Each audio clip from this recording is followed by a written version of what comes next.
Okay, we're back for coping with China, comparing Korea, Vietnam, and Japan, and how this fits into China and the world East Asian connections. I want you, as we're going through here, remember at the beginning of this chapter I talked about the consequences of the increased agricultural productivity during the Tang and Sung dynasties of China. Keep these things in mind. Consider how this expansion of agricultural productivity affected Chinese urbanization and trade, even political complexity in the long run. And China's relationship to its neighbors like Japan, Korea, and Vietnam, and even Central Asia, showed a continuing importance of cultural diffusion. You need to keep that theme in mind. And examine how China influenced countries around it, and how China received influence from those other Asian regions, like India and Central Asia. Okay, coping with China. Let's compare Korea, Vietnam, and Japan. The emerging states and civilizations of Korea, Vietnam, and Japan also had tributary relationships with China. These were agricultural, sedentary societies, and their civilizations were shaped by proximity to China, but they did not become Chinese. And this is a similar as the situation to the 20th century Afro-Asian societies that accepted elements of Western culture but maintained their own political or cultural independence. So they all encountered China, but they responded differently. And we're going to start with Korea and China. An interaction with China started with a temporary Chinese conquest of North Korea. This is during the Han Dynasty. And there was some colonization, and these Korean states eventually, though, emerged in between the 4th and 7th centuries. And these states were rivals. Took a while for them to get along. They resisted Chinese political control. But by the 7th century, the Shilla kingdom allied with the Tang dynasty and brought some political unity. And so with the aid from the Tang dynasty, the Shilla were the first Korean state that united those warlike leaders of the peninsula. And even though they received aid from Tang China, they still fiercely guarded their independence. And so we see maintaining political independence during the Shilla dynasty, as well as Koryo and the Yi dynasties. But China, despite their political independence, China really provided legitimacy for those Korean rulers. There were efforts to replicate Chinese court life and their administration. Even the capital city of Kumsong was modeled on the Chinese capital, Chang'an.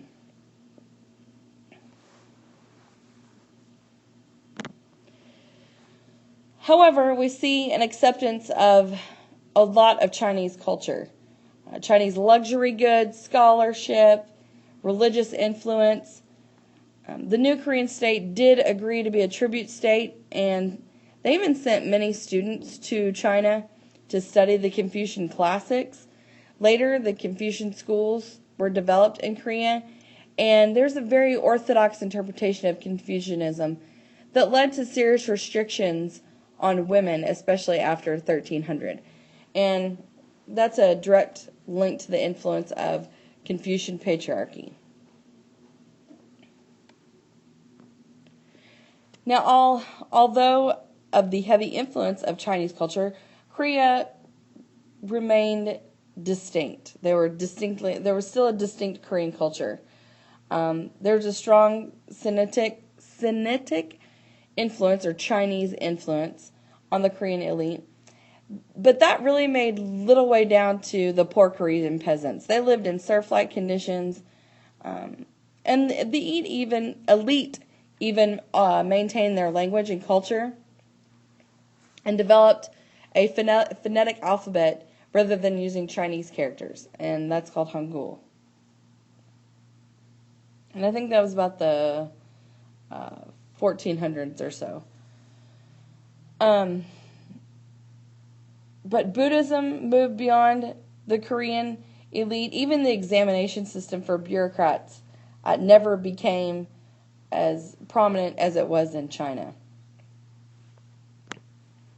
And this shows you here the Korean Peninsula and China, so you could see direct contact and the influence they would have with each other because of the proximity of where the Chinese are located to those Korean states.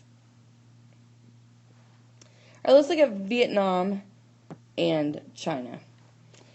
Now, the experience of the Vietnamese, this was broadly similar to that of Korea, but Vietnam's cultural heartland in the Red River Valley was actually a part of the Chinese state several years ago, 111 BCE to 939 CE, which, if you think about it, it's a pretty long time. It's 1,000 years of Chinese rule. The Han conquered the Vietnamese heartland around the Red River, and they ruled it as a part of China for 1,000 years. So many Chinese even migrated south, bringing Confucianism and culture in their administrative systems. So it was also a heavy influence. There was a real effort at cultural assimilation of the elite, making them Chinese, but this did provoke rebellions.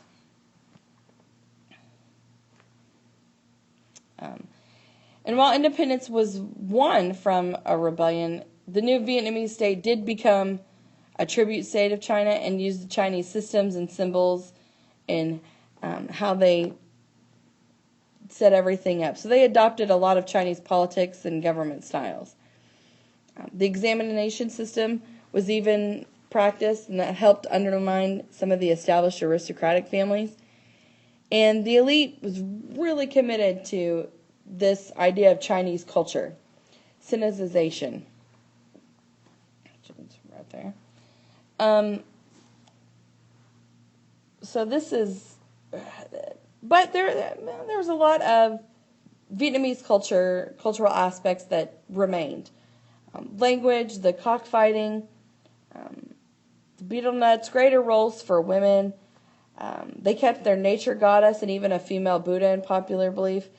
And they even developed a variation of Chinese writing called Chunom, and it's kind of known as Southern script. But many of the Southeast Asian cultural practices, while the elite were very much a part of that Chinese cultural world, the lower classes were part of a greater Southeast Asian world.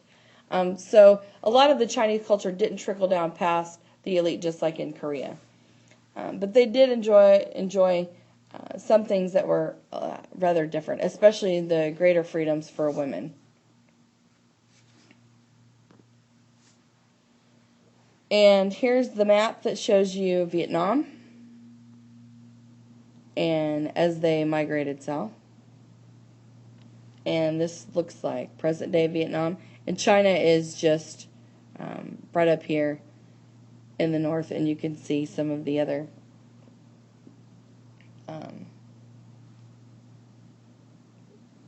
so let's see. Let's look way up here. And this, just so you know, this is not Korea. We're not that close. Korea is much further down. This is Taiwan. And this is not the Korean Peninsula. So just so you know. Okay, let's look at Japan. Okay, so Japan was never invaded or conquered by China. So the borrowing of Chinese culture was voluntary. There was selective cultural borrowing from the Japanese that were for themselves and how they mixed it all together. And the main cultural borrowing was first done around between the 7th and 9th centuries, when the first united Japanese state began to emerge. And so this voluntary and selective borrowing had to do with Japan's physical distance from China. Japan is a separate island off the coast, and so it was never conquered. And that allowed the Japanese to voluntarily and even selectively borrow what they wanted from China without having been anything forced on them. There was a creation of the Japanese bureaucratic state, and this was modeled on the Chinese, and that began with Shotoku Taieshi. The Japanese names are fun to say. He was a prominent aristocrat who led the movement to study the Chinese political system and to use it as a model for the new Japanese state. And he launched several large missions where students, monks, scholars, artists all visited China to learn what they could and bring it back to Japan. And Japan had two capital cities, Nara and Haiyan, both modeled on the Chinese capital Chang'an, just like Kumsong was in Korea. So Chinese culture begins to take root in Japan.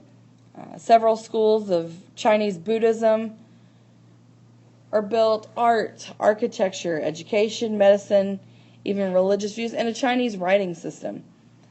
So the Japanese got to select what they wanted, and it was all voluntary, and how that kind of would influence their culture in their own ways. Now, Japan never really created an effective, centralized, and bureaucratic state like the Chinese had. Political power was decentralized.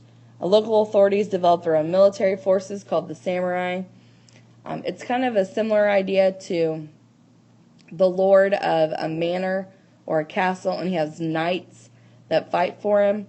And so what happens is those knights become loyal to the lord and not necessarily the king, just like in this case the samurai were more loyal to those warlords as opposed to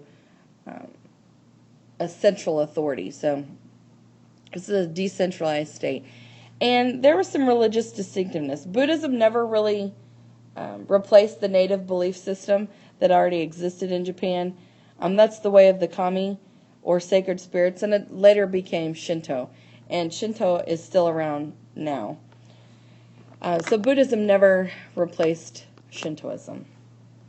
Now there's a distinctive literacy and artistic culture in Japan. There's a unique writing system with mixed Chinese characters with phonetic symbols. I find that fascinating because it's probably difficult to learn.